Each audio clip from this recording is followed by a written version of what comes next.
Labdien! Mani sauc Medēja, man ir 21 gads. Es esmu gan latvietis, gan gruzīniete, un šobrīd es mācos Rīgas Tradiņu universitātē, 4. kursā medicīnas fakultātē. Es vidusskolu pabeidzu Gruzijā, un tad, kad pienāca iestāšanās laiks, es izdomāju, ka es vēlos iestāties Latvijā, jo tā būtu lieliski iespēja man iepazīties ar Latviju jau no tuvuma, nevis no attāluma. Es izdomāju, ka es vēlos studēt latviešu valodā, kādēļ man bija iespēja iegūt budžeta vietu. Man bija nepieciešams nokārtot latviešu valodu eksāmenu, un vidusskolas atzīmes man pielīdzināja.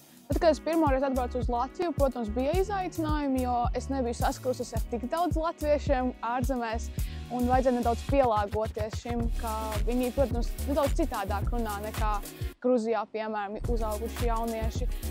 Bet kopumā es uzskatu, ka viņi ir ļoti jauki, ļoti draudzīgi, un man ļoti patīk šeit.